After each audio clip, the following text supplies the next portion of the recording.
Welcome. In this video, we're going to walk through how to enable auto-verify in Google Chrome. This update makes browsing smoother and helps reduce those repetitive checks you often see on certain websites.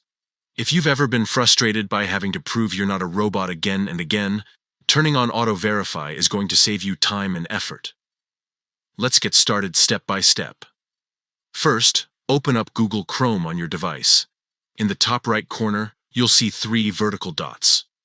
Tap on those dots to bring up the main menu. Next, scroll down through that menu until you find the option labeled Settings and tap it. This will open up a new screen filled with different controls for how Chrome works on your device. From there, scroll until you see Site Settings. Tap on it, and you'll be taken to a list of advanced site features that you can customize.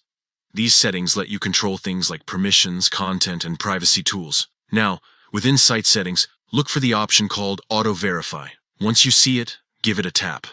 On the next screen, you'll notice a switch or toggle. All you need to do is turn that toggle on. The moment you activate it, Auto Verify will now handle those background checks for you when you browse. This means fewer times you'll need to tap on photo puzzles or type characters to prove you're a real user. It's a small change, but it can make navigating websites feel faster, easier, and much less frustrating. And that's it. You've successfully enabled Auto Verify in Google Chrome. With this feature turned on, you can spend less time clicking through verifications and more time focusing on what's important to you online. Thanks for watching.